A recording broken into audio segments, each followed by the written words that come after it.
Okay. We want to thank you for your service. Anyone else? Anyone in the audience? Any veterans? Oh, awesome. We want to thank you for your service and thank you for being here also. Video, get back there. Okay. Roll call. Good evening. Commissioner Eventhoff? Here. Commissioner Faulkner? Here. Commissioner Lecters? Here. Commissioner Pastorian? Here. Vice Chair Steed? Here. And Chair Wilson? Here. Thank you. Now we have a presentation this evening from the Boys and Girls Club of Southwest Riverside County.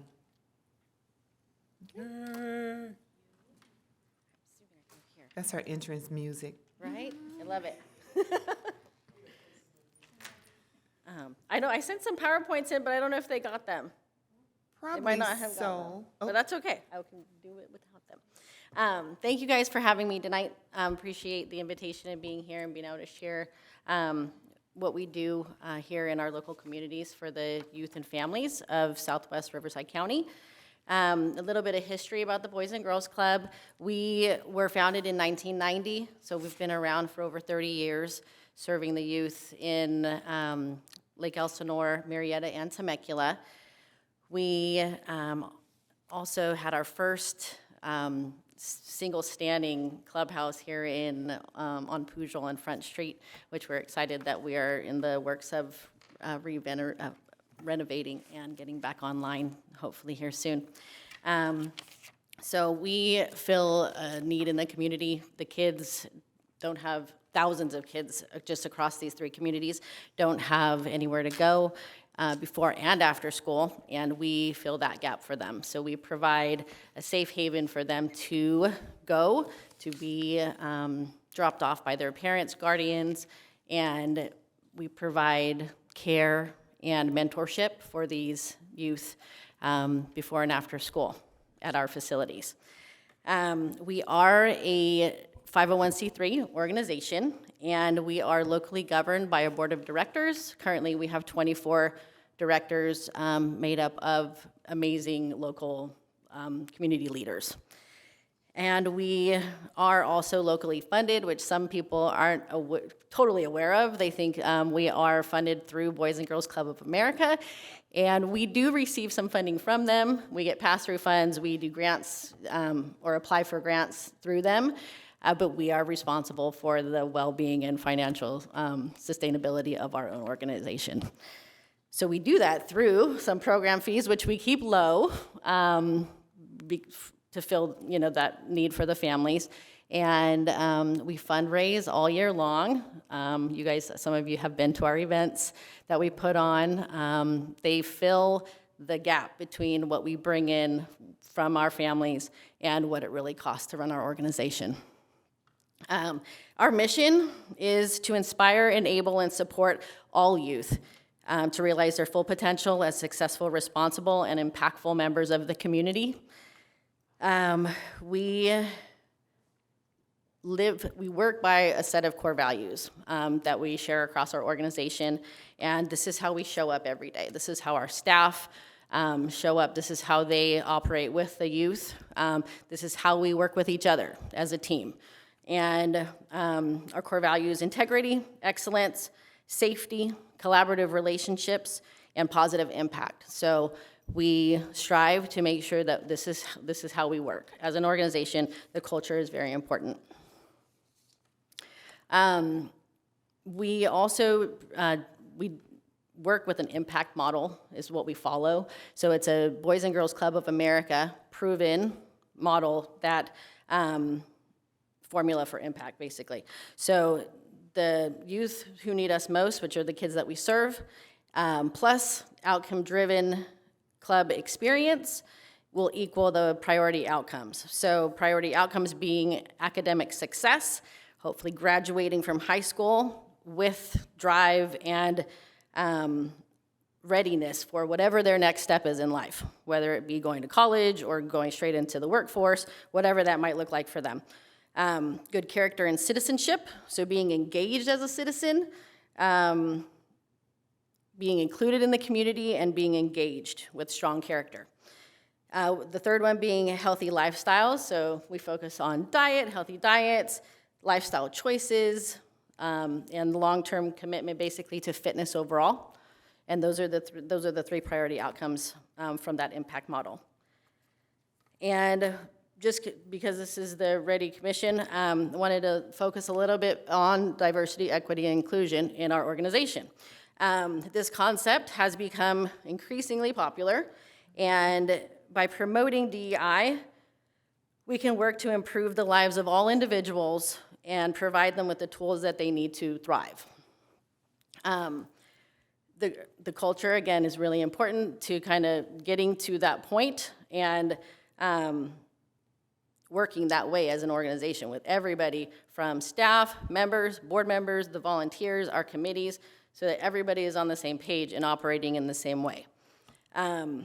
So the way that we show up, we treat each other is really important, and how we approach our work is part of this whole culture.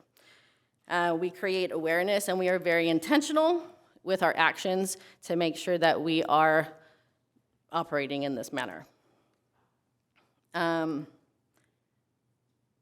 So we do, I'm really proud that we have a board-approved DEI policy. We did that earlier in the year, so we were on top of that, and we took it very seriously, and proud of that accomplishment. I skipped over something, sorry. We also, when it comes to our board of directors, we consider a lot of different aspects of each individual that may be proposed or come onto our board to create diversity, and that includes geography, ethnicity, age, gender, profession. It's all considered in that in the decision-making process, and we do have a diverse board when it comes to gender, ethnicity, and profession. So I think we're well represented. And our staff, we have 30 employees currently, and our management is 100% minority. So I'm the CEO. Did I introduce myself? My name is Carly. I am the CEO and CFO of the Boys and Girls Club. So there's me, and then my right hand, the COO, is also minority male. So it's a nice balance there. And then our staff is all types of different ethnicities, diversities, backgrounds, ages, and it creates a really, really cohesive, amazing work environment to be in. Then our youth data for specifically Temecula, I just brought those numbers and information. So we serve a total of 170 youth in Temecula. And that is a combination of our standalone clubhouse over by Gardner Middle School. And also we've just currently contracted with Temecula Valley School District, and we're on 4 of their middle school sites. So that's been a really great experience that we kicked off at the beginning of the school year. And the members' ages that we serve, 6 to 17, and again, completely diverse group. Different backgrounds, different lifestyles, ages, ethnicities, genders, the whole bit. So we are really proud of the way that we operate. The point of the club is to give everybody a safe place to be, a great experience for their life, and impact them every single day that they show up. So our hope is that when they leave every day, they don't want to go home. They want to be there. And we create opportunities for every single person in the buildings, no matter what their circumstance. So that is where they can come, where they are welcome, they belong, they get the same opportunities as everybody else. And that's how we run. And we believe that by celebrating diversity and promoting equity and creating inclusion in our culture, everyone benefits and has the opportunity to live a full, meaningful life. We benefit from having the diversity of ideas and the backgrounds and different points of view and perspectives, and we encourage that, and we hope that we give our kids, our staff, that place and that safe haven to share and be heard and show up and be seen every single day. So that's what we strive for at the Boys and Girls Club. Do you guys have any questions? I'm sure my commissioners do. Who wants to start first? Okay, Pastorian, you want to start? Sure, I thought it was me. Go for it. Oh. Okay, fine. Welcome, and thank you for being here.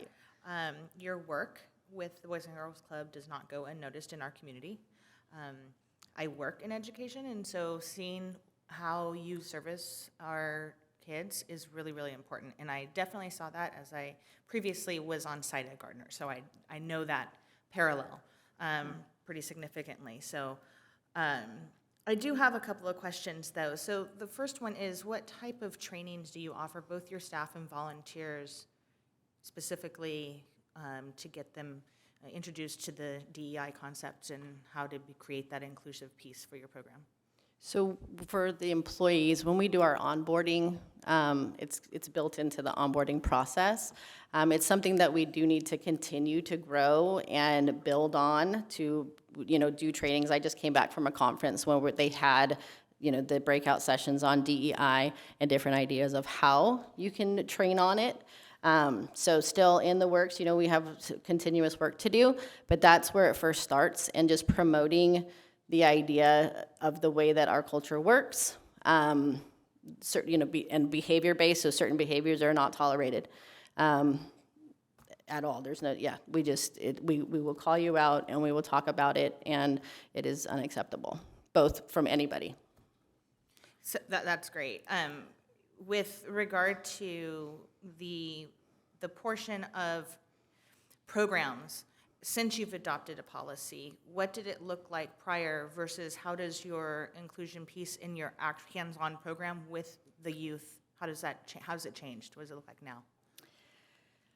I'm not sure that it's necessarily changed that much, because of the quality of the programs, there's nothing that really changed. I mean, because of our staff that deliver the programs, there's the diversity of the people who are doing it, the different backgrounds, the sensitivity to all of the kids that we are serving. Our staff really know the members and get to know them so that they can relate. They break it down and they can really relate to them as individuals because they're all going to be different and they're all facing different things. So it becomes individualized to some extent when they're doing it, but that is basically the place where certain things are not tolerated, the behaviors, everyone is always included. This is the place that they are supposed to feel like they can come.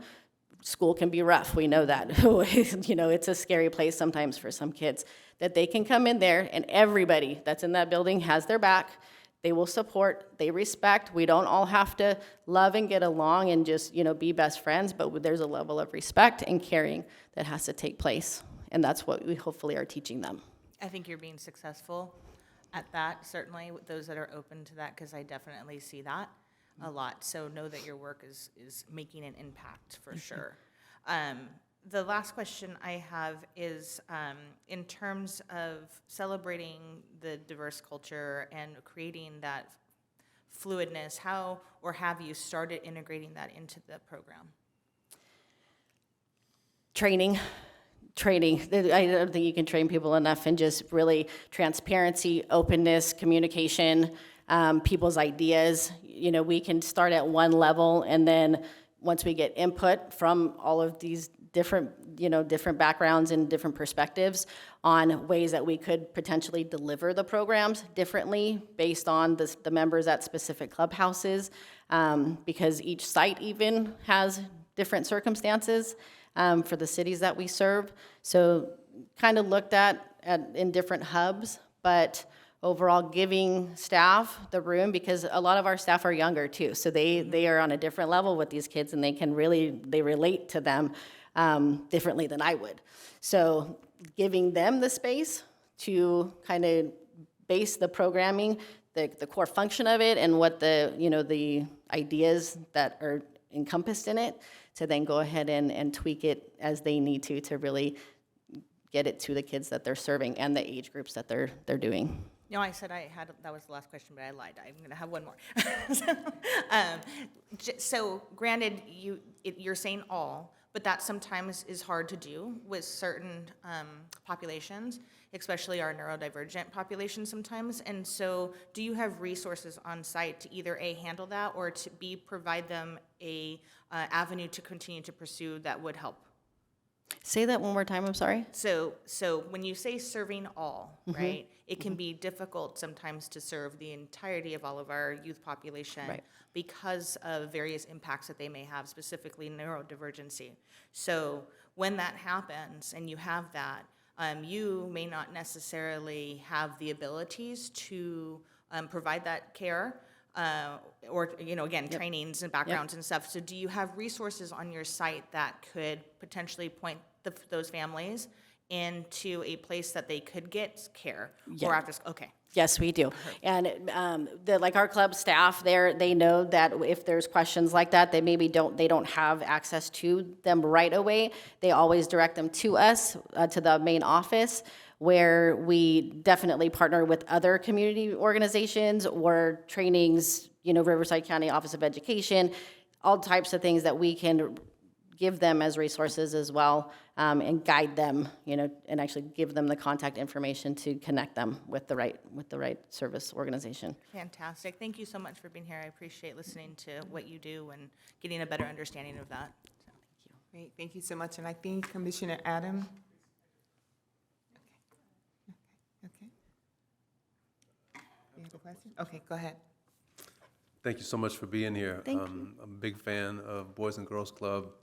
Was part of the board in Seattle years and years ago, and had an opportunity to work at the Department of Justice in D.C. for several years, and know that the mentoring programs from the Boys and Girls Clubs are actually identified as model programs from our federal partners. So I'm curious about whether you're offering those mentoring services and to particularly vulnerable populations, young people who may be involved with the courts or are struggling with school issues, and is that one of the services, one of the programs that you offer?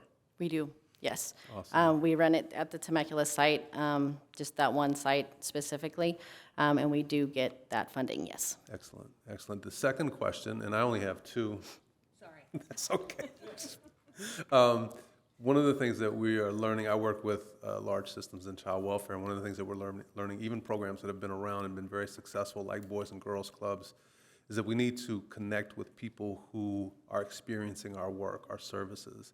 And I'm curious if you have avenues to tap into young people who are using your clubs or families and tapping into their lived experience, lived expertise to kind of help you think through how you develop programs, provide services, and just opportunities to connect with them more formally to get information from them about how they're experiencing what they receive from the Boys and Girls Clubs. We do, like for the programming that we currently do, we do, surveys and things like that for the youth members, and everybody participates in the National Youth Initiatives survey during the year. But that is something that is kind of on our radar.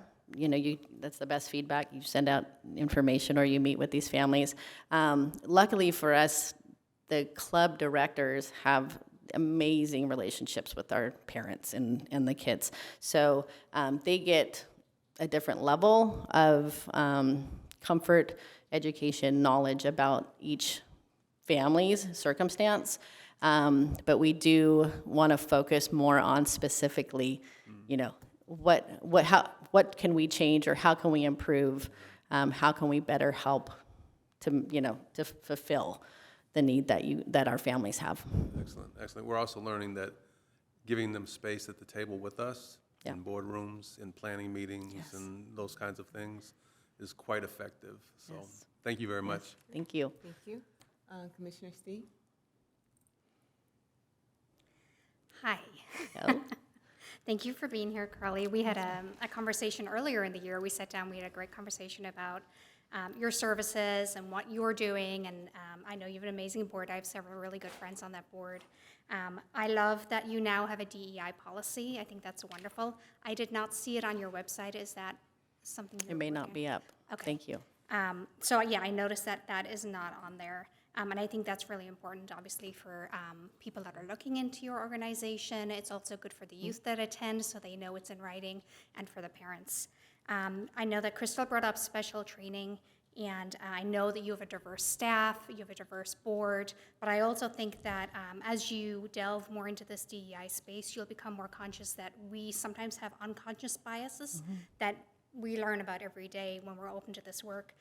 So I think it would be good to continue on that path and help your staff as much as possible, because you don't know what's going on inside all those heads. Yeah. Like he leaves and his phone rings.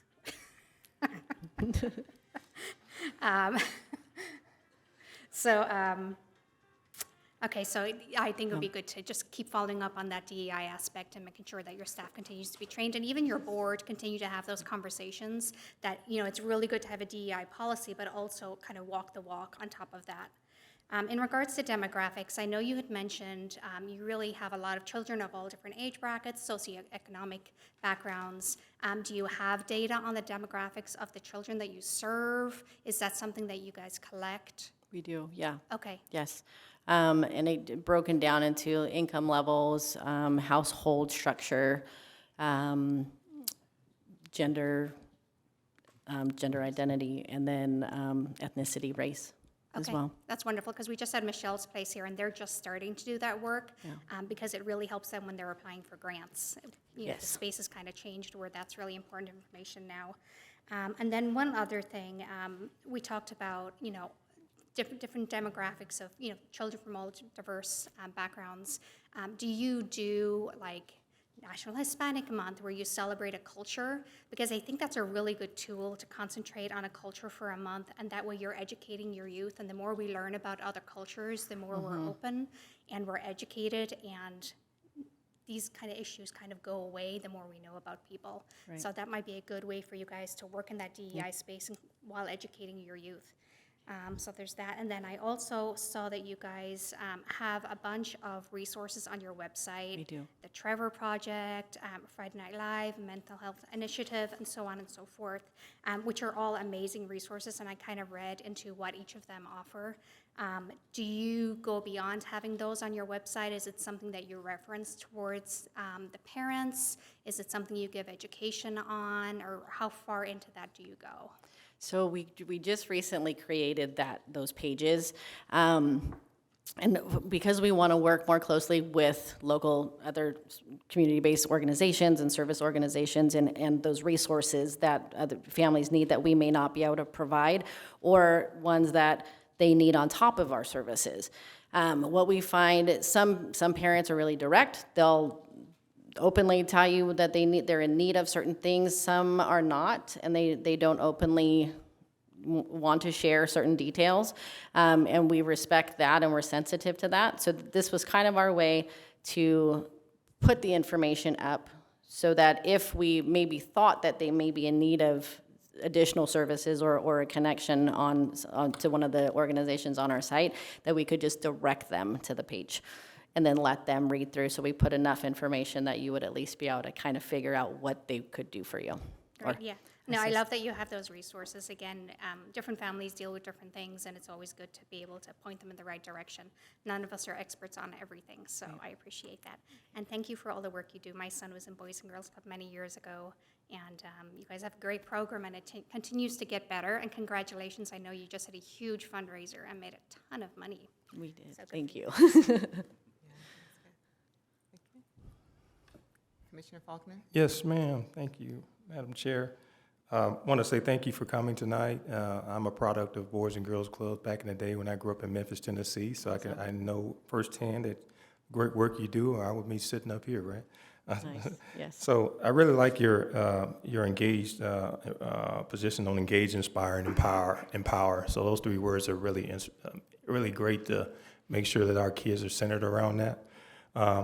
Really like the fact that you're doing STEM in your programs, which is, we know we need that in our community now, and financial literacy and the bullying. In regards to the bullying, is that conflict resolution built into that program as well? Yeah. It Yeah, is. yeah. Okay, great. because those are the things that we need to bring back to our school systems as well. So financial literacy, conflict resolution, focus on bullying, and we know they already focused on STEM, but good to see that you guys are taking that up as well. How do you measure success as a kid is in your programs? Is there somehow you're measuring the outcomes, what comes out of Boys and Girls Clubs, and how those three things of engage, inspire, empower is making a difference, centered around your three focus areas of academic success, good character, and citizenship, and healthy lifestyle. So how are you measuring success out of that program, out of those programs? A lot of it is the surveys. So we'll Okay. do like pre and post surveys at the beginning of each program cycle. So they go from like 6 to 8 weeks. So we'll perform those surveys and then take the data that we receive from those. And then also the national survey that all of the youth do take. Usually it's a little bit older. It's like the tweens that are taking those surveys to just get a gauge on their overall feeling of the club, you know, how safe they feel when they're there, included in all of these other questions that come with that survey, and then about the programming as well. Okay. So there's a process where they're included in how Boys and Girls Clubs look, because if you're not getting the feedback from the kids to build the programs around them, then you're not going to be successful. So they have a voice in how you build out the things that you build out to support them. Is that correct? Yeah, so we do like the national programs, Boys and Girls Clubs of America, which are time proven. And then we also do specific to our own clubs that our staff go ahead and they create the programs based on the youth that they serve, you know, whether it be age or the clubhouse that they're at. Okay. Great. And I know a lot of them come back, you know, once they get out, this made an impact on their lives. Do they come back and get engaged and try to volunteer with the programs to try to share their experiences as well? Some do, and I'm going to be honest. We're going to get better at tracking these people that leave because we run into them sometimes. I ran into one at the front desk here, and he was like, I went to the Boys and Girls Club here. I'm like, oh, can I please have your number? So the tracking of that, not great, but we do, we're aware of it, so we're going to work on that, improving that. Our goal, too, is to keep them, a lot of them leave when they go to high school. So we really are trying to figure out how to keep them coming back to the club because the programming looks so different once they're, you know, in high school and they're out of middle school. So that's to come in the future. And then, I lost my thought. It'll come back. Okay. It's always good. I say that because it's always good to have them come back. That's a part of that inspire, right? So they can see Yes. someone who went through the program, being successful, come back and sharing their stories. Storytelling has a great impact on our youth for them to see someone who was part of Boys and Girls Club. Utilize the tools, successful, now come share with them and let them know that, hey, these are good programs that'll put you in a good spot. And then I do have one, though. We have one employee currently who was a member. So she stayed through, she was a member until high school. She came back and volunteered when she was in high school. Then she came back and worked for us after she got out of high school. She's like, I need to be back here. And she now is currently one of our site leads at one of the middle school sites. So she's moved up. She went from YDP, she was a membership clerk, and now she's one of the site leads. So that is great. one example of that. And then we've also been able to have some of our staff, not the members, but the staff. We do career days. So we've had a few staff come back. They were, they did YDP work, then they went on to be teachers or whatever career they went to, and then come back and kind of just share their experience with the kids. No, that's great. That's great. And then when did you say the site will be back open in Temecula? We don't have a date yet, but we are in the prelim stages of all the budgeting and the bidding and then securing funding. Okay. Yeah. All right. So, and last, mental health. It's a huge concern. I'm a veteran in my position. That's one of the things we look for, how we connect them.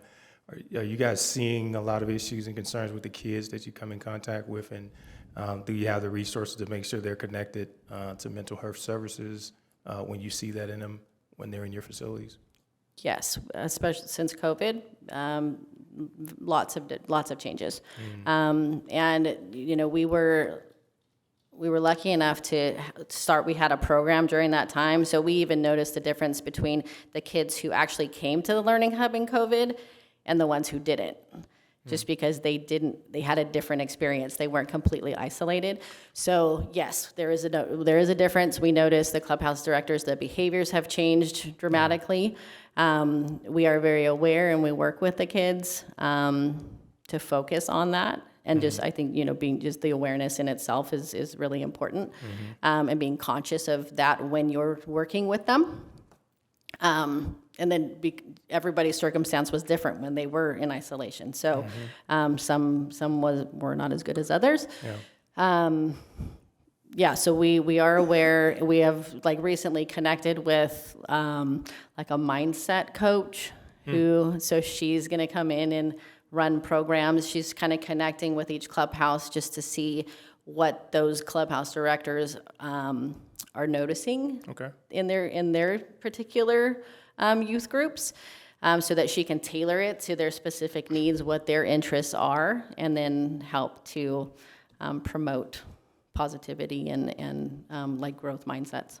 Yeah. Well, thank you so much. And what you just reported is consistent with some of the schools. They're reporting the same thing with the mental health issues of coming out of COVID as well. It's something that's running rampant across the country.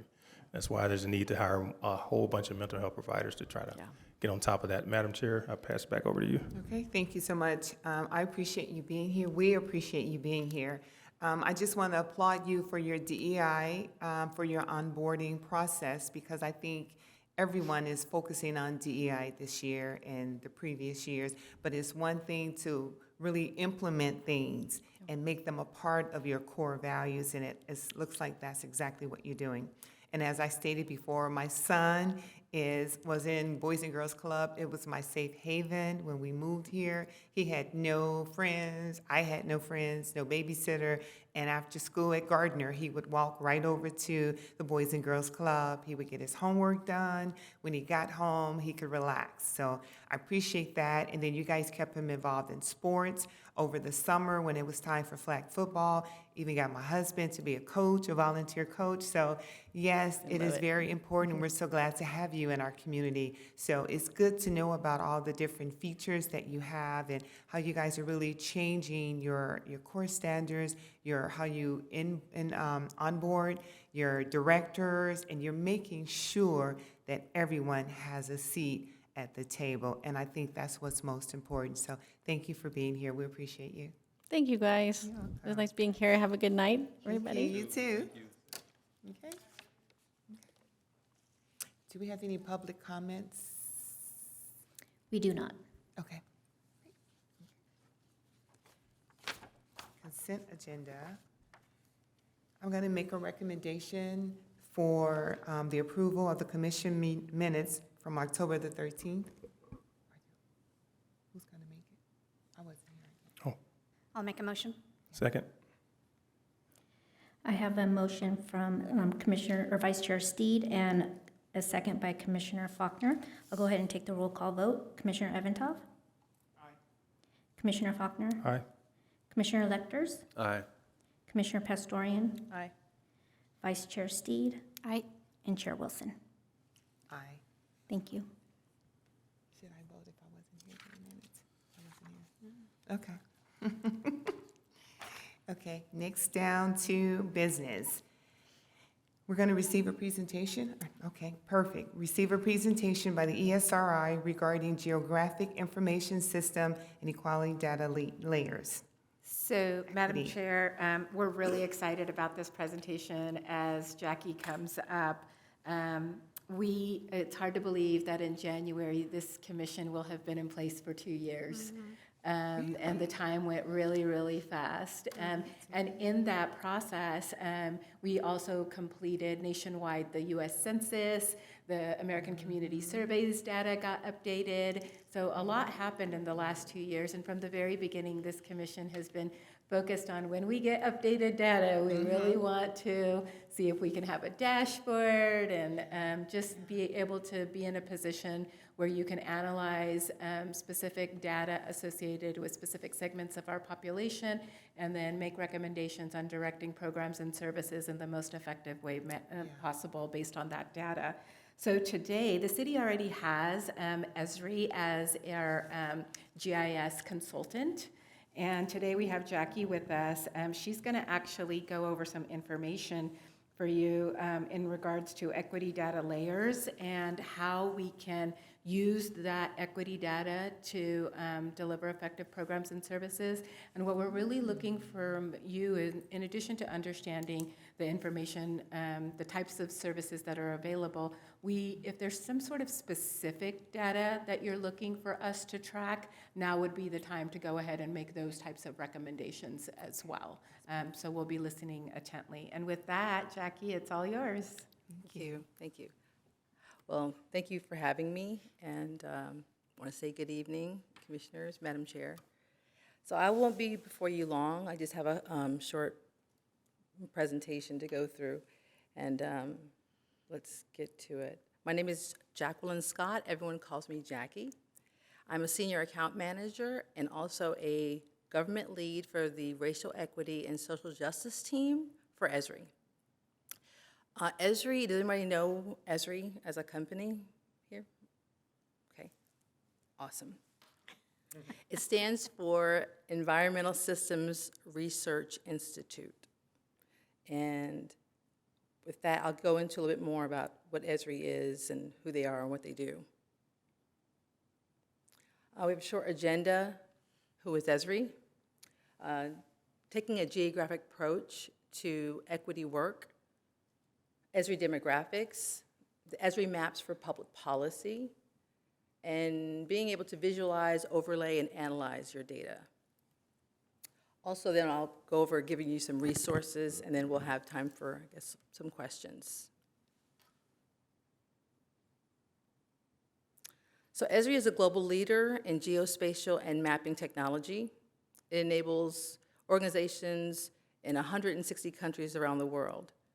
Over 12,000 state and regional agencies use it, and 1,200 national government agencies, and tens of thousands of businesses. Our users are building a future in the face of many, many challenges, as we know, balancing environmental, economic, and societal needs. And many are combining GIS, which is Geographic Information Systems, to increase their success, their impact, and to increase equity as a whole. And many of our users have found that it's important that we approach this work with two lenses, an equity lens and a spatial lens.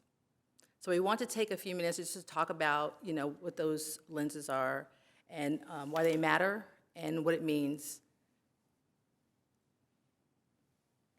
Applying a spatial lens helps you to understand the complex, interconnected ways people are impacted by community resources, community conditions, and the larger systems like where they work, where they live, and where they travel to. Equity lens challenges us to consider the way that we make our decisions, and those decisions and how they impact the distribution of benefits and the burdens on people. They impact them differently based on race, gender, socioeconomic status, and other intersecting identities. Fundamentally, equity is about investing where the needs are greatest. And when you bring those two lenses together, you can see more clearly, you can see further, and you can reveal opportunities to invest and create more equitable conditions and more equitable outcomes. So what are demographics? I'm so glad you asked. Esri demographics are a collection of demographic, socioeconomic spending, behavior, business data for the U.S., and multiple levels of geography. down to the most granular level, which is the block group.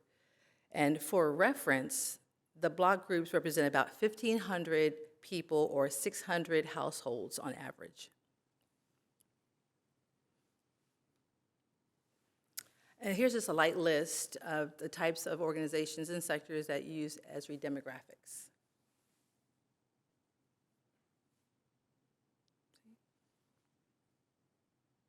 And here's a depiction of our geographic hierarchy. We have data published down to the census block level. However, the detailed data and analysis is found at the block group level. This enables analysis of similar groups of populations. So as you can see, the census block groups, they merge into the block groups and then into the census tracts. So you can actually be in a census tract that's in different parts of a county.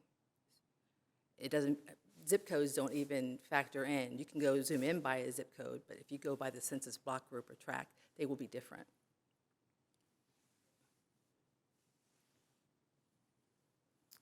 So how do you access ESRI demographics? It's pretty easy for Temecula since you have the data, but you can use it whether you're using ESRI software or your own software. We make it easy for you to incorporate this data into your analysis. And you can have it at your disposal, and you can access it through apps and services. Dashboards. And you have all of this software available to you.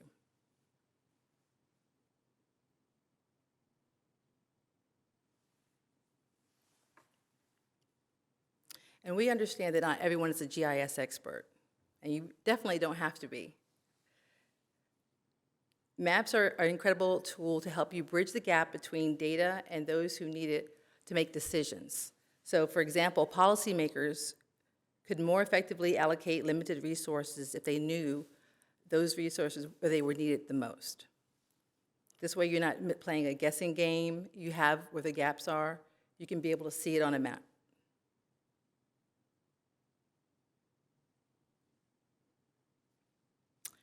So where do you start?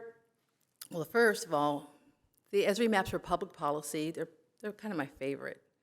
It's a site to inspire and enable anyone to use spatial data. This page on the site, you can go down, scroll down, and you can put in Temecula to explore your community and what the makeup is. I put Redlands because that's where ESRI is headquartered.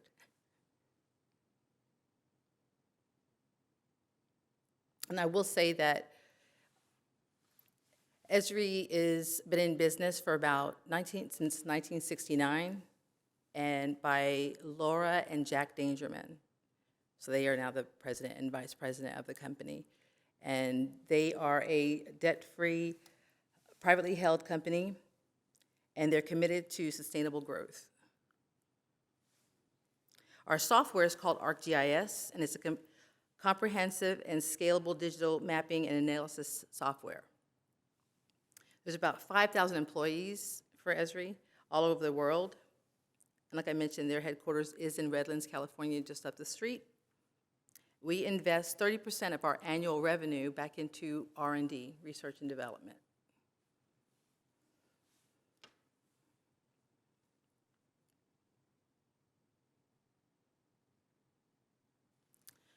You can also create your own collection of maps focused on your area by interest, and you can browse through various topics. So you can actually pull up the ESRI maps for public policy right now and just go ahead and start playing around with the information at your fingertips. These are some of the things you'll see. And here's where you'll find data layers, maps, and story maps to help you start making your own policy maps. You can use the issues, this issues tab to go to one step further by using the maps and exploring on your own and doing your own analysis.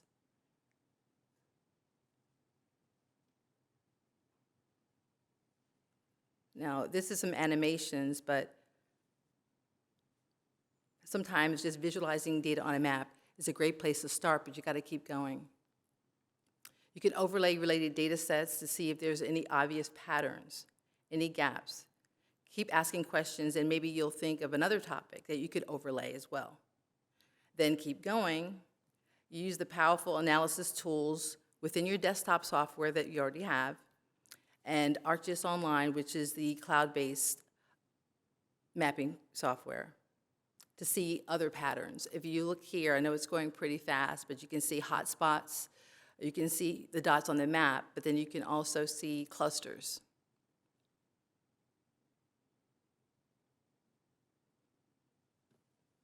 So as humans, we're programmed to react to certain colors. Depending on your culture, green tends to mean good, nature, or something pleasing. Red is usually linked to danger or something negative, fight or flight message or instincts. And basic color theory can help your map be more impactful. So those are just food for thought when you're doing maps. Simply taking a moment to reflect on the colors that you have on a map. They do matter. So when you start getting into making dashboards and things of that nature, reflect on what your map colors are telling the reader, the audience. And the bottom left map may be familiar. It is actually it's a dashboard. It is a Johns Hopkins COVID map, or dashboard that came out. And the bright red is what was very noticeable when you saw the clusters and you saw it growing every day. Would anyone like to take a stab at what the top right map is depicting?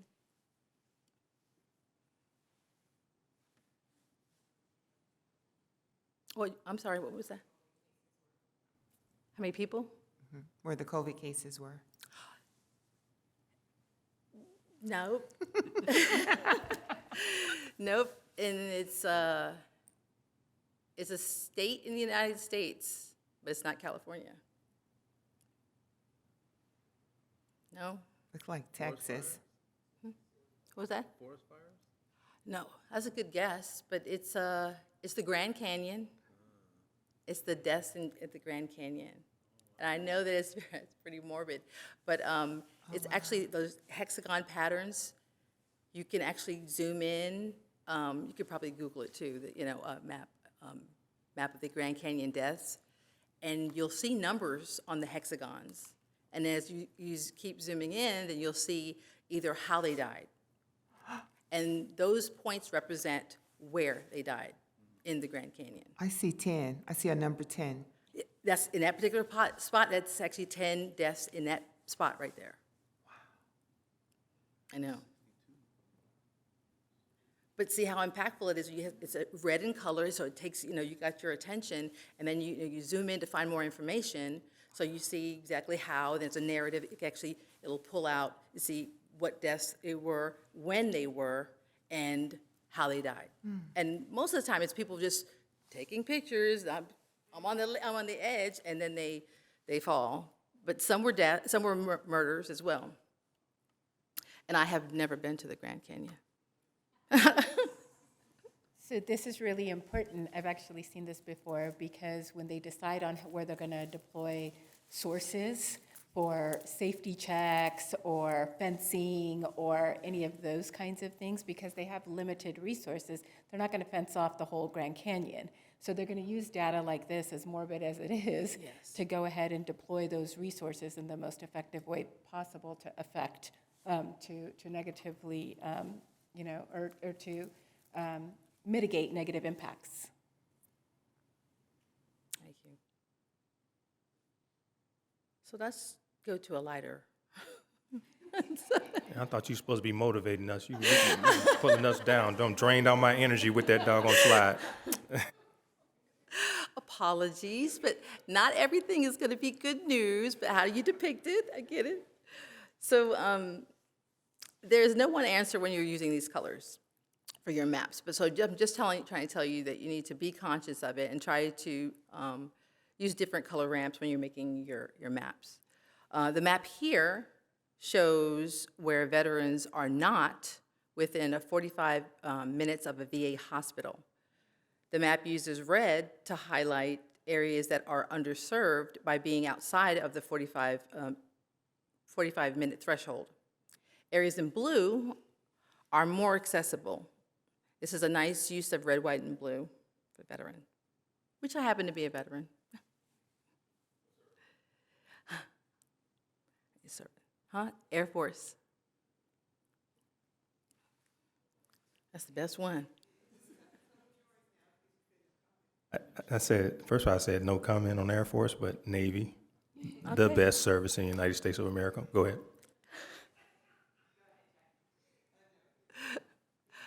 Air Force. Hey, look, I respect you. Fellow veteran, Air Force is the best. So with that, there's a lot of lessons that you can learn. We have a lesson learned gallery that you can learn on your own time. There's just a few topics where you can actually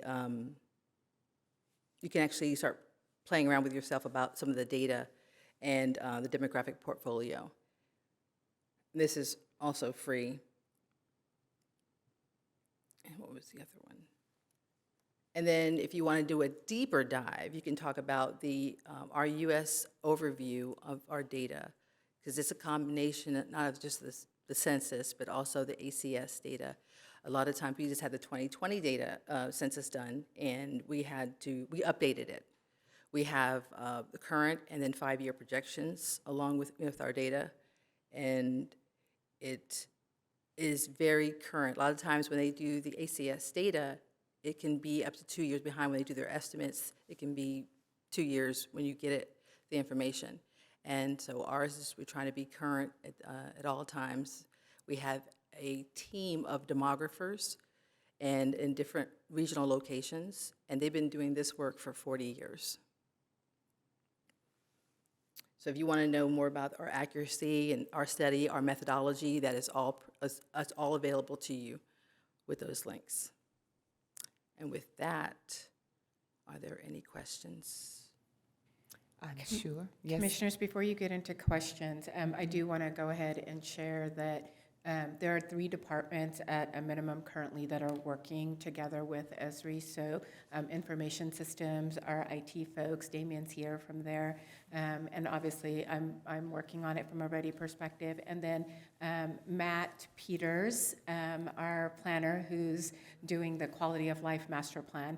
So we are really committed to, instead of creating multiple dashboards to track, indicators in the QLMP and then REDI data and all of this, we really do want to have a one-stop shop with our existing consultant to overlay whatever it is that we need to overlay, so that the community has access in one location. Commissioners have access, council has access, and staff has access in one singular location.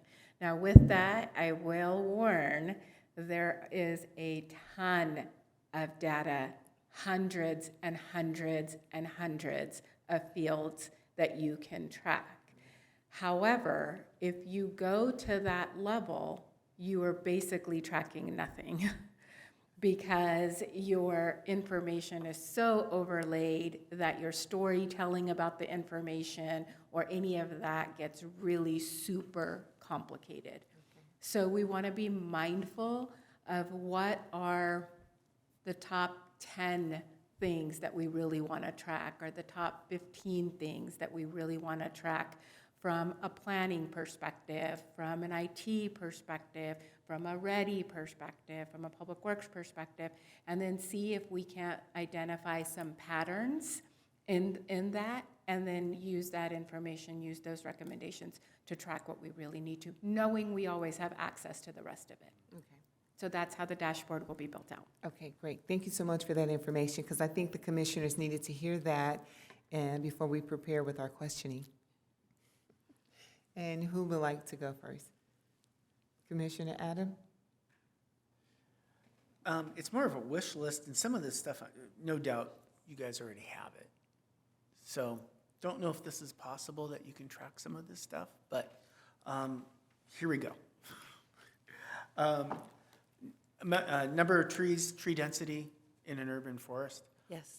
Carbon sequestration per tree in that urban forest. I think you can do that. Yes. Population to open space per acre. Yes. Parking population per square foot or Yes. per acre, Per- basically available spaces per. The number of folks that are receiving assistance in a particular population per particular geographic area, I'm sure you got Yes. that. Education attainment, I'm sure you got that. Yes. Density of population and access to public transportation. I'm sure Yes. you got that.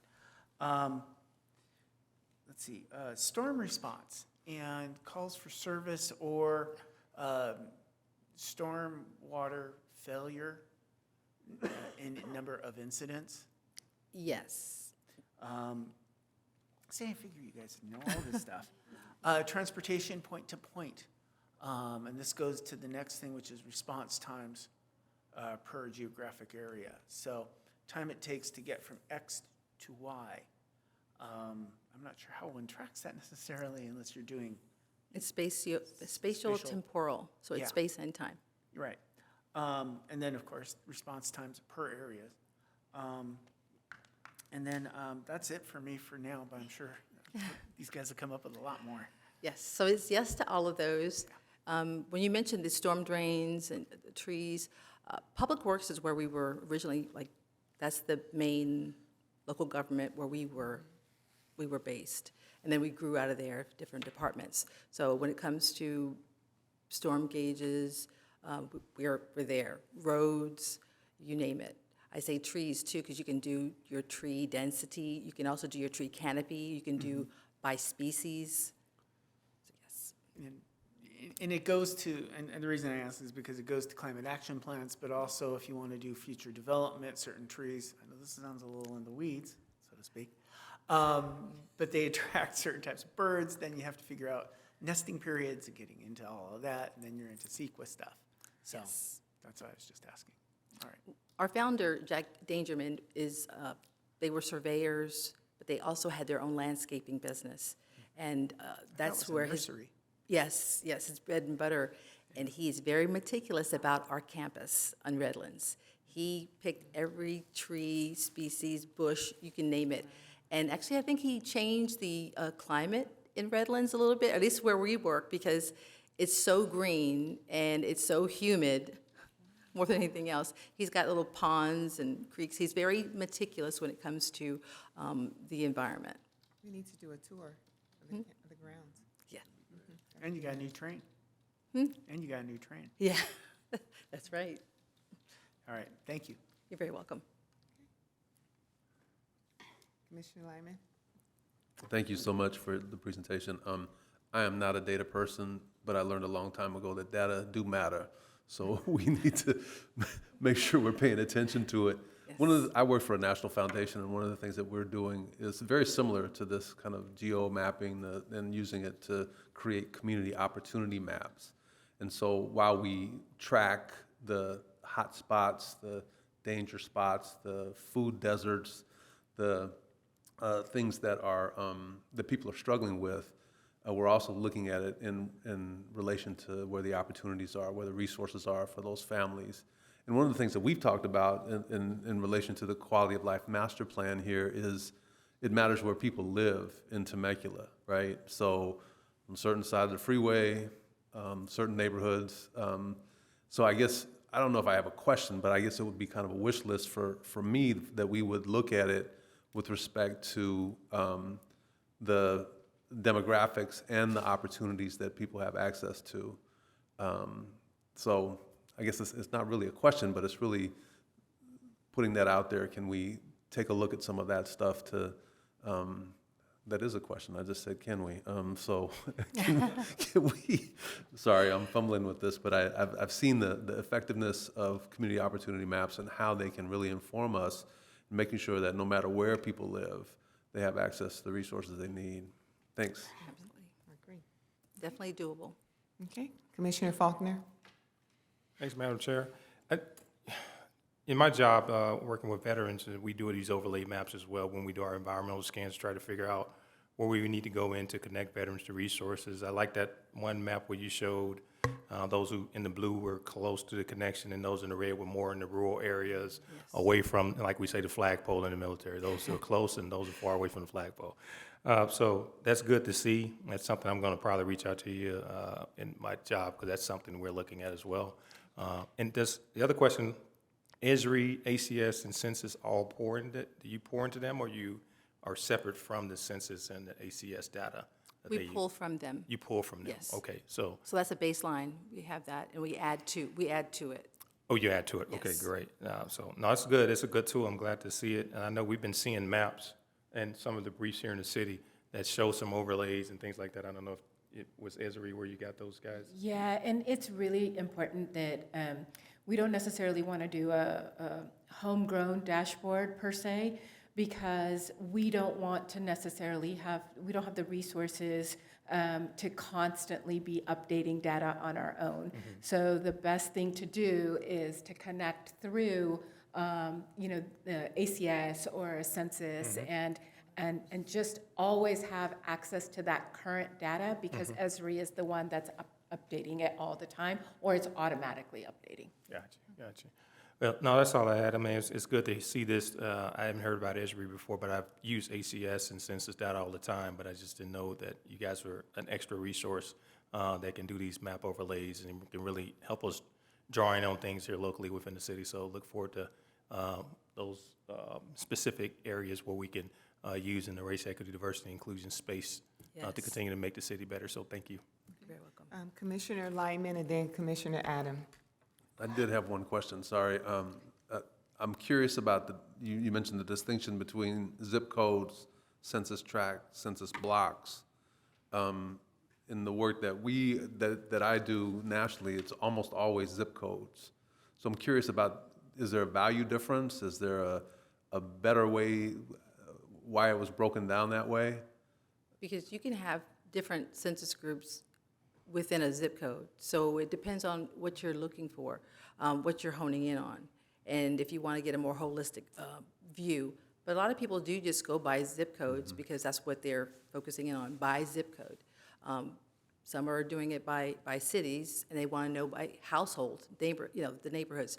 Are these households getting the benefits that they could be getting? Things like that. That's an example. Okay, are the census blocks smaller than zip codes? Is that, so there's multiple census blocks? Yes. Okay, got it. Thank you. You're welcome. Commissioner Adam? This question probably would have been better asked by our real estate experts, but one of the big issues right now that everybody's facing, not everybody, but a lot of folks are facing, is insurance costs, particularly in the wildlands urban interface. As we get into more and more wilderness, as we build, costs of insurance are going through the roof, and trying to do that. Do you have existing data that could say, people could take to the insurance company and say, my risk is a lot lower than somebody else from a different part of town, so that they're not getting dinged in the same way, because often insurance companies just kind of look at a zip code, they don't look at a block, or they don't look at a street or an address per se. So, you got that? Yes. How do The we get answer it? is yes, because a couple of things. There was like a FEMA study done, and I think there was money that households could have reclaimed for insurance, but they used GIS to do that information, and the homeowners, I think they used it with the Thomas Fire in Ventura and Santa Barbara, that they got recouped money because there was some kind of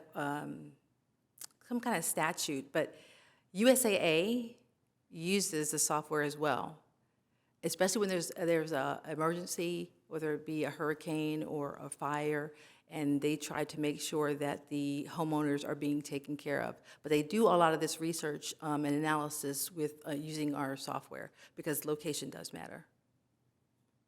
So the answer is yes. I can give Truly a you pocketbook. specifics on that if you would Truly a like. pocketbook issue. I mean, the costs are going up exponentially. Yeah. So, thank you. You're welcome. Commissioner Steed? We have a map, a real estate map that we can plug in the address and it shows exactly. I mean, it can be it can point it down to a street of where the fire could potentially go. So it's Yeah. fascinating. And as we work with insurance companies, we figure out which insurance companies actually will cover it because so many in California won't cover it anymore. But it fascinates me where all this data comes from. Like, who plugs in all this stuff? Like, the people that are dying in the Grand Canyon, like, how do they record that 10 people died of this cause in this spot? Like, it's fascinating to me, and it's so above my head, I can't even relate. But it's amazing. It really is. So, for Temecula, we work work with the IT systems, with the REDI systems, and planning for the QLMP. Do you work with police departments? Oh, what department? Police departments? Pace? Police, sorry, Oh, police. yes. Yes. Yes. And so what kind of data, how does that work? That's Because I think that's an interesting component in regards to seeing where crime is, seeing what type of crime is there, and a community figuring out this is an issue when we didn't think it was, specific crimes. Yes, we even have our own public safety sector that we work with. So you can use the data to find out if, crimes. I think the city of Philadelphia did a study that they found burglaries were happening when and where. Then they were able to solve who was actually breaking into the homes based on the MO, and being able to share this data to find out the timeframes, the things that they were stealing, and then in having a buffer area where they were trying to fence, or go to those the pawn shops to pawn these items.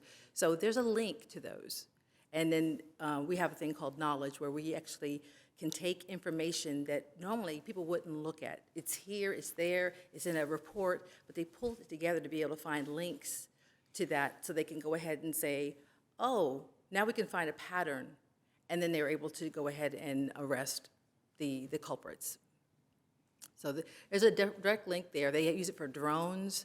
I mean, some people use the drones to go ahead and do detection, pool detection, or for unstructured, places, which some cities banned it, but some people are like, ooh, that's some revenue. But Right. But there's a lot of different, because planning use it, not just police, but economic development to bring businesses to their city. For a while there was a recipe to bring a Krispy Kreme to your city. And you had to have either so many people, so much income, and then people were finding out that recipe was, I want a Krispy Kreme in my city, or whatever the case may be. You're trying to bring you're like Moreno Valley, trying to bring in a warehouse, things like that. But a lot of these things can be tracked, and we have a really robust public safety team, and we work with crime analysts all the time. A lot of time they were doing, what was the last thing? I think it was in Riverside or San Bernardino County, where the county was working with the city of Redlands because there were catalytic converter thefts. Mm-hmm. I didn't even know that was a thing. Mm-hmm. Yeah, huge. Yeah. Same here. Yeah. And we can use it for just straight up, in addition to crime detection and patterns and all of that, we can use it straight up for community policing as well, just for positive community policing and neighborhood building and all of that. We can overlay a foundational layer of, this is a segment of the community that has a significant population of youth. And so maybe that is a location where we want to make sure that we have a particular younger police officer, policing team out there, just building relationships, right? So you can use these tools to not only for crime kind of tracking, but for positive community policing and building relationships. Great. I love it. Thank you. You're welcome. Love your name. Yes, Commissioner Pastorian. Thank you. I assume that the same would be true for health conditions as well. Yes. And so I'm sure it's a huge spectrum in terms of what you can track there, but I'm just curious in terms of examples, what you do track. Is it heart issues? Is it, obviously, maybe an increase in the seasonal flu or, things like that. But I'm just curious what type of, what you're doing inside of healthcare too. Well, there's the study they did with Black females and diabetes, and then they also do health conditions for children. Where you're born does matter.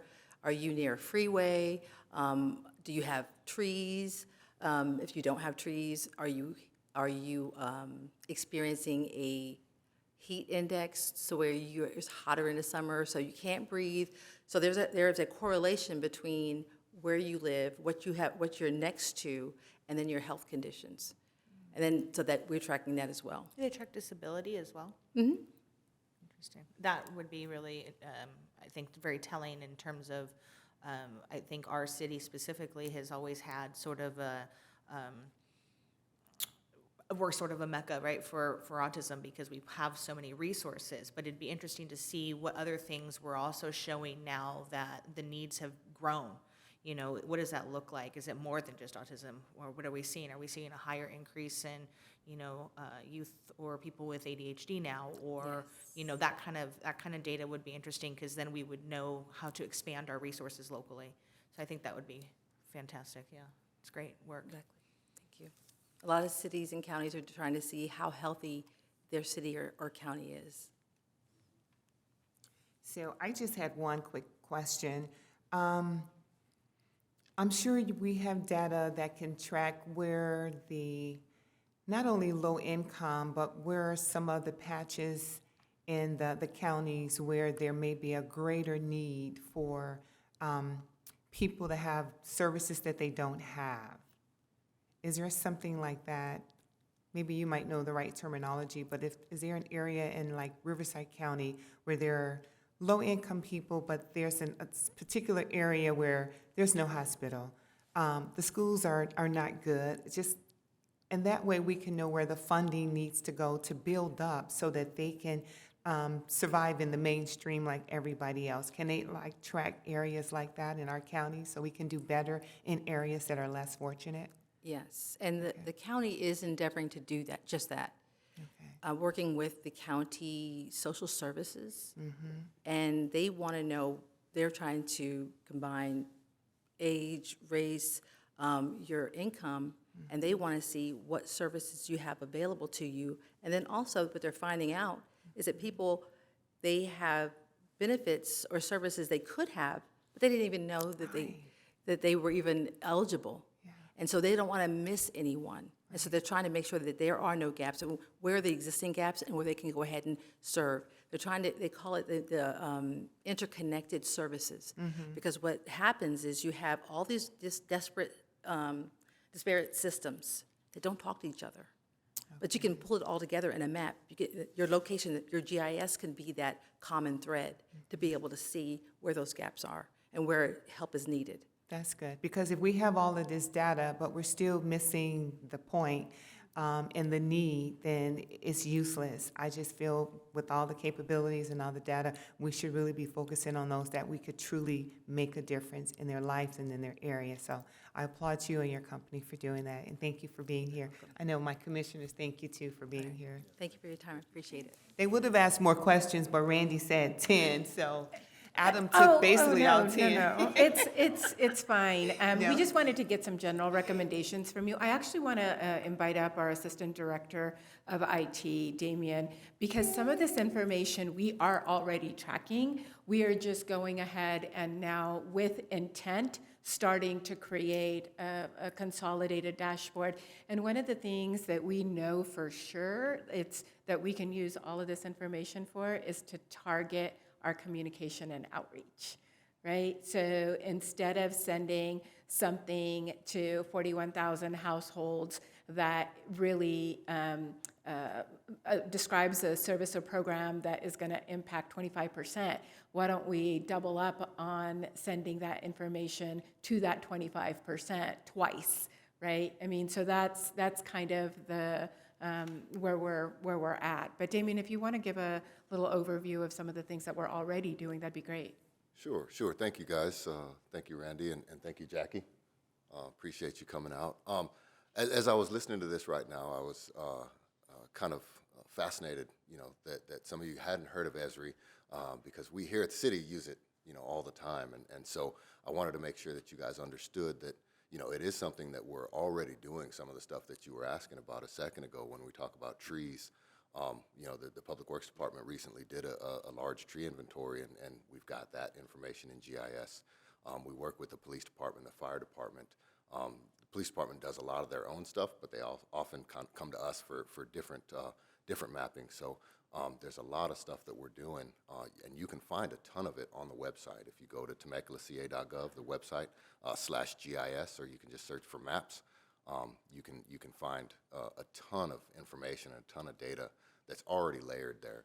The beauty of the stuff that Jackie's doing with Esri and that we're working with Jackie on is that it's kind of a new entry for us into some of the demographic information that we haven't really used a lot of. We do it occasionally, but this is a much deeper dive into that demographic data that I think is really going to be beneficial to this group. But I just wanted you guys to know that a lot of this stuff you're asking, we already have. And if there's anything that you want to see, you can certainly bring it to Randy, or you can get my contact information and come to me, and we can certainly see if we have it, even outside of the data that Jackie's talking about that we get from Esri. So just want to let you know that, and we're excited to work with Esri on this project and work with Randy and the whole team. So thank you. Great. Thank you so much for being here. Thank you. Okay. Any more comments? Okay. Well, there's all sorts of data I'd like to I know, find I know. out, especially in economic development. And no, I'm not sure if we track this, but skill levels that are for the people that are commuting out of the area, the income levels, the types of jobs, those sort of things. Who are the people on the freeway? I don't know if we can track that, but it'd be nice to really know as we kind of go for those type of industries and bringing them into the region. Yeah, that's something we don't currently track. That's something we would have, that would be a fairly large study, I think, that would have to be done to figure out where people are coming from, what's those demographics. We do have some baseline demographic data from Esri, but I think that would be a little bit deeper dive into some of that data to pull that. We do have some of that data based on our freeway studies and things like that, not necessarily through Esri, but for example, commute times and where cars are coming from. Christine Demko with Economic Development can definitely help with identifying that information. But we do have that information because of our efforts with French Valley Parkway and all of that kind of stuff. So there's a lot of data. It's just really a question of now consolidating the data in order to use it the most effective and targeted way possible. It's not the number of cars or where they're going so much as who's in the car and Yeah. what they're doing. And that's a much more difficult kind of a thing to track. It is. Also, when we have a community service event, how do we know or do we possibly know where those guys are who are going to those events? What part of town is that drawing from? Yeah. I don't know if we track that at all or can even do that. So I'm a data geek. And part of with Totally. data, it's what you put in is kind of what you get out, right? So what we collect, right? And so what we really want to do is inventory kind of what we're looking for, create the dashboard that is beneficial to all departments and all commissions and all council and all community, whether it's the realtors or whether it's the chamber. For example, the chamber, I know, doesn't track a lot of demographics around small businesses.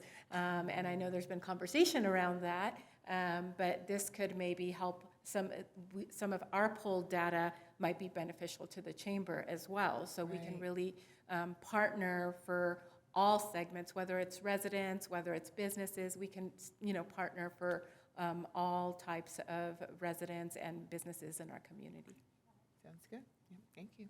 Okay. Now on to commissioners' reports. And let's start with Adam. Commissioner Adam? Well, let's see. Was able to, and this is, unfortunately, this is inside, but for SoCal Gas, I was able to produce a Native American Heritage Month REDI celebration. Got some speakers, including Andy Maciel, president of Pechanga Development Corporation, amongst other speakers to speak. Participated in Dia de los Muertos Fall Festival, and was able to give a little bit of background and speak about the REDI Commission, and did mention the fact that I was standing on the shoulders of giants who have brought this commission further along. To the California Planning Association, they had a meeting talking about sustainable REDI initiatives up in Riverside. Also, if you're up there, there are some incredible museums and incredible things going on at the center that's on Market up there, talking about all the artwork that was produced in the wake of the BLM demonstrations. And then, of course, if you haven't been to the Cheech, you got to go to the Cheech. The Cheech is Cheech Marin's new museum. Used to be the Riverside Library, and it's absolutely remarkable and a true celebration of Latino cultures through art. And it's just remarkable. If you haven't had a chance to visit, please do. Sounds good. Thank you for your report. Commissioner Pastorian? Gonna work from the ends and work in, huh? I see the pattern here. Thank you. So it's been interesting. I missed last month's meeting, and I apologize. I felt bad, and then I all of a sudden didn't feel bad because I made a decision because I thought I needed to be someplace. And the world works in mysterious ways. Where I found myself that evening was at a fundraising dinner for someone who I needed to be in front of. And that was Jack Clark in Riverside. And he is a phenomenal partner with a great law firm that does some amazing work in special education law, and specifically with our district as well. He's also well known as being a civil rights activist in Riverside, and really interesting stories, phenomenal person to talk with. And if you ever find yourself in Riverside, I would highly suggest having and trying to set up a lunch with him because he's just amazing. That led to quite a few other different connections, one of which is something that I found very interesting. I was able to connect with somebody who does some work with a program called Footsteps of Freedom. And Footsteps of Freedom takes you through the Underground Railroad systems. And not only do they do tours with a bus that they can bring, and it's alive like a trailer, you can go through it and do it with various programs and organizations, but they actually do a physical go for a week and take a walk. And it is phenomenal. So while I missed all of you, I was very happy with the decision that I made.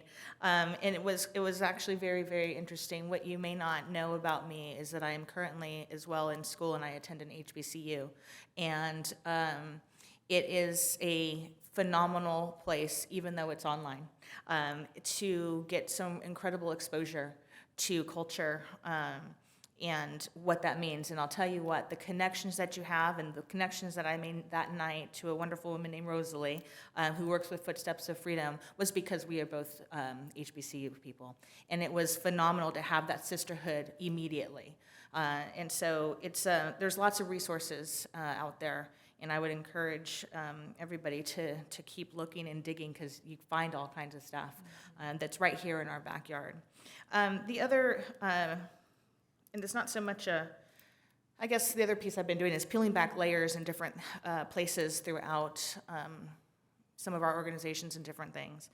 And what I want to try to see, and maybe Randy, you might be able to help, is I'd actually like to look at maybe a list of, I don't know if it's possible, of community organizations who provide recognitions for our students within Temecula Valley. And there's a plethora of organizations that do that. However, they may not be necessarily as inclusive or equitable as we may think.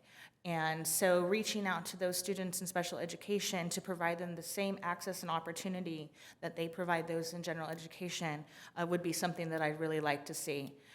Because those students are being honored and recognized and celebrated, and every parent deserves to feel that way with their child.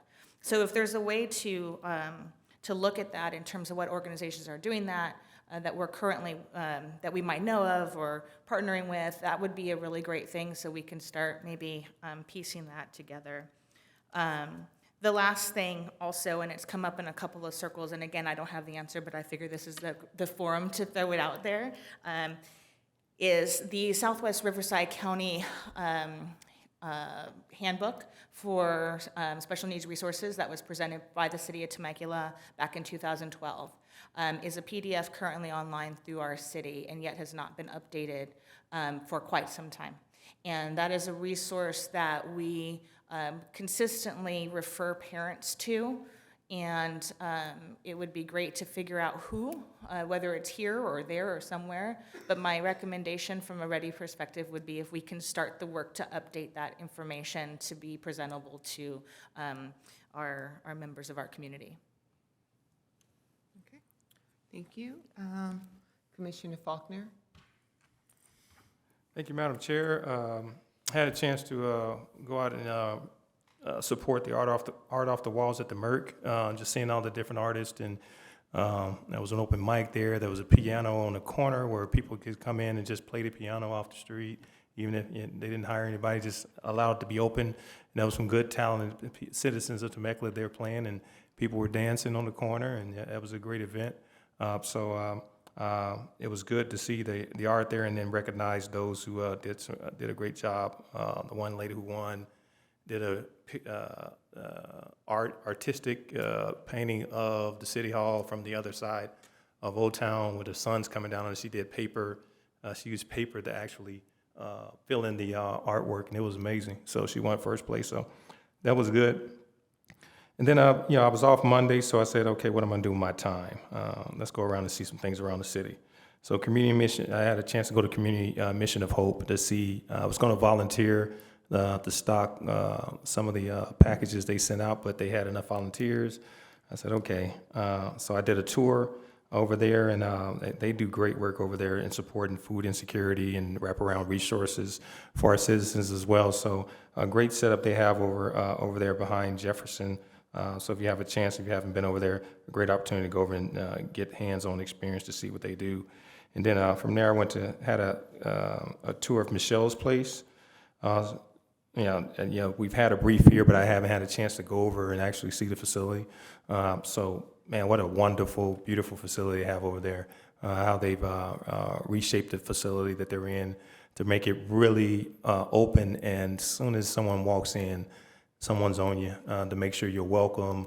This is a place for you. How can we give you the resources you're going to be successful in dealing with this crazy thing of cancer that many of us have had families experience it, but to wrap around families, their kids, to make sure they have resources within our city.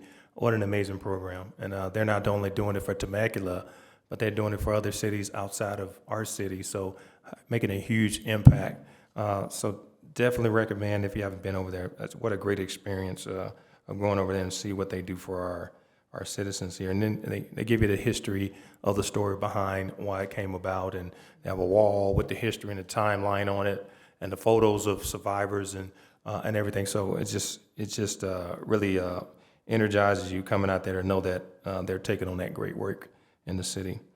And one of the highlights, man, I had a chance, I think last night, support kids involving parents, SKIP. So had a chance to go over to the senior centers, is it senior living? Mary Phillips. And I spent some time with the kids. They were special needs, autistic. They were there, and we were pulling plates together and feeding them, having things for them to do, and engage. They had an awards program where they could award anybody of their choice, and the kids would read the awards out and go and hand the award to their parents, saying thank you for supporting me through this. It just brought joy to my heart just to be in the room, just to see the kids engage in one another. And then I had a chance to, in all three of these areas, I really sat down with the leadership and the people that are there to explain what we do. There's still around the city, people don't understand what Race, Equity, Diversity, Inclusion Commission does. So one of our things when we're out in these spaces, we really need to be really intentional about talking to them about what we do, so that word gets around and what the impact it has. And I had a chance to just talk to the parents there and just asking them about the resources in Temecula. Some of them, a couple of them didn't even live in the city. They were coming here from Winchester and other places for the SKIP program to sit down and just build a network of parents who have kids of special needs, and just to create that network, and nothing but positive feedback about what Temecula does to support our families here. Not one negative connotation, a bad comment. Everything was positive from every family member I spoke to. And one of the couples were from Cuba, and they just got here, and he'd been here for a year. Came over, his brother brought him over from Cuba, and they're citizens of the community. And he just had nothing but glaring remarks about America, and nothing but glaring remarks about Temecula, and he has a special needs kids as well. And the impact, automatically, the direct impact that the city has had on him and his family of being here only a year. So it just speaks to volumes in regards to the city's commitment to make sure that we have the resources to take care of all our citizens. So I just want to share that. That's all I had. Thank you. Thank you, Commissioner. Commissioner Lyman? Thank you, Madam Chair.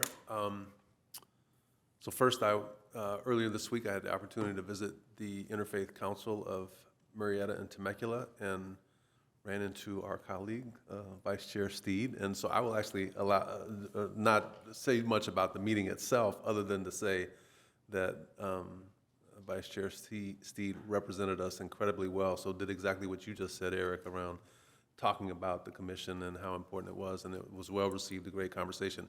I was there because our church is really trying to center racial justice in our efforts in the church, and trying to make connections across the faith communities. So making sure that we're mobilizing the faith community around particular issues, especially racial justice, but also mobilizing the churches and the faith community to be involved in the community, to be poised to take action when there are things that the faith community, and across all faiths, it's not just within the Christian faith, but across all faiths, where we can really be active and show up when we're needed, when the church is needed. And so I think there's absolutely a role for the church to play in the issues of racial justice in this community and across the country, frankly.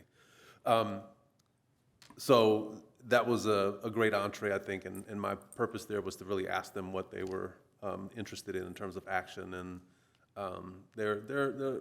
they have some wonderful things. The meeting was amazing. So I'm going to stop, sorry. but the point, the question I raised is what does action mean to them? And so there's another conversation to have there. I had an opportunity to go to Montgomery, Alabama 2.5 weeks ago. I had a 2-day meeting in Montgomery, and one of those days was spent at the Legacy Museum and the National Memorial for Peace and Justice. It's operated by the Equal Justice Initiative, Brian Stevenson, if any of you have heard of him. The memorial is the lynching memorial. So it memorializes the names, dates, and places dating from the 1700s, all the way through, I think the most recent one I saw was 1949.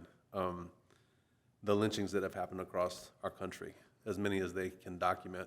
And I share that because both the museum and the memorial were really a vivid depiction of our history in this country from the time the first people who were enslaved were brought to this country, and the subsequent story and the reality of that story. And it was an amazingly moving moment. Or not, well, it was a day, so it was more than a moment. But the truth that comes out of that, the story that's told, and the realities that we have a tendency not to focus on, and there's some places where there's even denial of our history. I think it became very vivid to me how important the work we all are doing, but how important this commission is in bringing to light those things that are true about our past, but can be resolved, there are solutions to them, was really, really a powerful reminder to me of why I'm in this space and in that work. And so if anybody should happen to have an opportunity to go to Montgomery, Alabama, I would not necessarily have picked Montgomery, Alabama for a trip, but I'm gonna tell you that experience was just really moving, really, yeah, it was very, very powerful. And I'll say this last thing about that, the stories that were told about why people were lynched, what the stories were, resemble some of the stories that we hear today. So I'll leave it at that. And the last thing I'll say too is that we're following very closely the current Supreme Court. There's a legal challenge to the Indian Child Welfare Act in this country, and it's in front of the Supreme Court right now, and it's something that I think we should be paying attention to, and I'm happy to bring resources or information back to the commission about that, assuming if the Indian Child Welfare Act is somehow dismantled by the Supreme Court, there's a major impact on our tribal brothers and sisters and our tribal communities. ICWA has been around since the 1970s and has really protected Native children and Native families in a way that is profound, and if it goes away, we need to just be aware of that and be thoughtful about that. Thank you, Madam Chair. Thank you so much. Lyman? Alrighty, thank you, Lyman. It is always interesting. You've got such a pulse on the nationwide, like what is happening in our nation, and you do so much traveling. So thank you for bringing that information back to us, because your insight is just so valuable. We appreciate it so much. The Temecula Valley Chamber of Commerce has, Adam and I have been behind the scenes for a couple of years now working on their DEI initiative. They finally got their new website up. There is a resource page for businesses that is on there dealing within the DEI space. So we're really proud of that. It is going to be a work in progress. We're going to continue the work. Just so we know that we're all in the loop on that. So that's something that we're working on. The Interfaith Council was phenomenal for a lot of different reasons. It is a collection of the different religions that meet together and just have a community and share ideas and have each other's back and visit and talk about really important things within our community. The city of Temecula received the humanitarian award from them this time last year because of the REDI Commission, because they instituted that. So we definitely are very welcome there. And not only that, but they had so many questions. So it was such a gift to be able to answer all those questions and educate them on what we're really about. And they love us. They were so supportive, and they were 100% behind us. And there was so many religions there. There was Mormons, Lutherans, a spiritual center, Muslims, Presbyterian, and so on and so forth. Just a huge combination. But the love that you feel in there, just really, really, really good people. So we're invited back anytime we want. So if you want to go somewhere warm and fuzzy, go there. I encourage it. And then Habitat for Humanity, I'm on their board, and we got the opportunity to go and surprise a family in Hemet last week, and we are giving them a home in Lake Elsinore. So the lady immediately started crying when we opened the door, but they have 5 girls, one of them has cerebral palsy. And so it's a gift. How Habitat works is you do sweat equity, you pay a mortgage, but it's a lot less than you would normally pay. But it was a beautiful moment, and it's great that we have organizations like Habitat that really are helping people that need the help for a lot of different reasons. So that was a gift. And lastly, I want to thank all of our veterans for all of their service and for what they've given this country, and we celebrate with you. Thank you so much, Commissioner Steed. Let me see, keep this short and sweet. I had the pleasure of going to do a tour of Jacob's house, and they have invited the REDI Commission to go and do a tour of Jacob's house. So we'll get that coordinated for the group. And then I was able to be a part of a breakout session for the Fair Housing and Diversity. They wanted to know about the REDI Commission in the city of Temecula and what were we doing and why did we form this commission. So they had a lot of questions also, but it was good to tie that in because a lot of people are talking about implicit bias, but the Realtor Association has training now. We have to do implicit bias, and there's a lot of training that's being done. So a lot of people were asking questions. That's a good thing. You guys have a REDI commission. So I think the word is getting out, and it's a positive word, and that's what we want to hear. I also attended a couple of the murals that were done at Sam Hicks Park.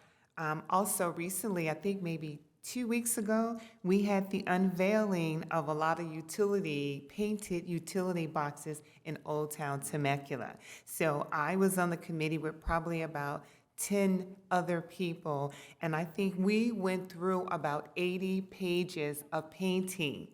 But this group was so fabulous. When we saw the book, we were like, oh my God, we're gonna be here like 5, 6, 7 hours. We had such a good committee. We were out of there within like an hour and 15 minutes. We had a strategic plan. We put them all on the wall. That's a yay, that's a nay, that's a maybe. And it was so organized, but we were able to pick the ones to go on the utilities. So if you're out and about Temecula Old Town, look at all the fabulous paintings that were done. And so I was able to go to the unveiling of all the artists that were there that painted around the town. And they were just so honored that they were chosen and that people get to see their beauty. So that was truly, truly a blessing. And it's just an honor to live in Temecula because, you know, we're trying to do so much. We're trying to include everybody in everything that we do. And I think that's the key. We want everyone to feel like this is their home. So that completes my report. Madam Chair, can I add? Yes, ma'am. One thing, I forgot, and I am sorry, to provide you all with a couple of dates. Just recently, I think it was about 2 weeks ago, we had the Unified Games, Southwest Unified Games that played, and all of our Temecula Valley High Schools, in addition to Murrieta, come together with their special education students and play in combination with the Special Olympics. And they just finished up and completed basketball, but next Friday, up at Murrieta Mesa will be soccer. And then again on February 3rd at Chaparral High School will be bocce ball. So you don't want to miss that, okay? So I just want, all of you are invited to come out as spectators. It's phenomenal to see all of our youth in our communities really have a good time and show their athleticism. So. Okay. Oh, you know what? And I did have one more thing. Haha. So this is going to be the Inland Empire Men's Club is hosting at Pachanga on Saturday, February the 14th, a Martin Luther King Day celebration, celebrating the legacy of Dr. Martin Luther King. It's going to be at Pachanga from 9 to 12 p.m. And Dr. Mel Palmer, who is an Omega Psi Phi in fraternity, he's going to be the keynote speaker. So that's something that's going to be happening in Temecula for the month of February. January the 14th for Martin Luther King Day. So. Don't do it on Valentine's Day. I know. So now we are ready for our executive director's report. Thank you, Madam Chair. So I will start with also a date. Next Tuesday, November 15th, we will be celebrating, as we do annually, Puesca Mountain Day. Everybody is invited. It will be out in the Civic Quad at 4 p.m. We'll have our Native brothers and sisters here, as we do every year. There will be food. There will be the viewing of The Mountain That Weeps, which is the documentary film telling the story about Liberty Quarry and how that story came to be. So we'll definitely invite everybody there. That evening, if folks would like to stay, is our council meeting. And at that council meeting, the city council will be considering the adoption of the Quality of Life Master Plan. Mr. Faulkner, I know you've been the REDI Commission's liaison to that particular effort. So that will be on the agenda. Commissioner Pastorian, we currently, through my office, do have, I don't know who those certificates are provided to, but we provide a ton of certificates to Students of the Month. And so we will make sure that we reach out to whoever the organizer of that is and give them your contact information so that they can make sure that they're including our special needs kids in those efforts too, or related efforts. I appreciate that so much, Executive Joel. I think the one big piece is sometimes looking at what the criteria is. Yeah. Automatically sometimes excludes a certain group. So reevaluating criteria is always something I think that would be helpful. So, Absolutely. but I appreciate that. Thank you so much. Yeah, and we don't, we don't actually implement the criteria or overlay the criteria. We simply provide the certificate. So I think by connecting you all, there will be an opportunity for a good discussion. With respect to the special needs handbook, I will absolutely make sure that that message comes across to community services and just get that conversation going and see what we can do there. I do have one other item of follow-up. You guys will remember Riverside Transit Agency came here several months ago. Well, they are getting ready to launch their DEI commission. Yeah, so we're very excited about that, and we're gonna definitely continue to partner with them. And thank them for all that they're doing. I had an opportunity just 2 weeks ago to go ahead and present at the Municipal Association of Southern California. So a ton of public employees who are mid-managers who want to grow up and be directors. And so they had a session on DEI, and they wanted to know how to work with internal and external DEI efforts in their communities. So, and this isn't just limited to cities, this is cities, counties, and special districts. So our HR director, Isaac Garibay, and I went and spoke with them and did a session. And then I will, 2022 is coming to a close, as is my year on the ICMA equity cohort, but I just got upped for 2023. So we will definitely be, we will have that link to those resources nationally for the equity work that all the cities and counties are doing nationally. And then lastly, we have this little election thing going on, so I'd be remiss if I, as the city clerk, I didn't provide some sort of update on that. We did have an election on Tuesday. Election results can be found on voteinfo.net. They are typically updated once every day at 6 p.m. Today they were actually updated twice, once at 9, once at 6. But whenever they are going to update, that message will reflect the next update coming out. It's really important for everybody to bring their patients. We are the third largest county in California with over 1.3 million plus voters. So it's a very challenging count. And what we didn't expect was so many people to wait until the very last day to drop off their mail ballots at either voter assistance centers or at vote-by-mail drop-off locations. Even a location like the library, which is our busiest location, was averaging 7,000 to 8,000 on the last day. Yes, on the last rainy day. So, so we definitely are asking for everybody's patience here in California. Ballots postmarked on or before Election Day, if they are received within 7 days following, they will be counted. So at a minimum, nobody's getting final results till November 15th. So that's just at a minimum. We know there's a lot of close contests throughout the county that folks are paying attention to, but they're really doing what they can. And some of those contests are cross-county as well and district-wide. So I definitely wanted to say something there. Commissioner Evantov? When is the certification date? So the ROVs in the state, they have 30 days by law in the elections code to certify the election. So we are hoping that it won't take them the full 30 days, but in previous years, it's come pretty close. Once we get those, so they have until December 8th, technically. Our meeting on December 13th, the city council will accept and declare the certified results. And at that same meeting, we will swear in either returning or new council members. And we will go ahead and reorganize as the last item on that agenda and select the 2023 mayor and mayor pro tem as well. So that's where we're at with the election stuff. And that concludes my report. Thank you so much. We're all nervous. Did anyone have any closing remarks?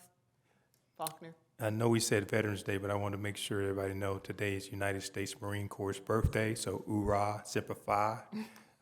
That's all I have. We can always count on you. So with that said, we are officially adjourned at 7:50.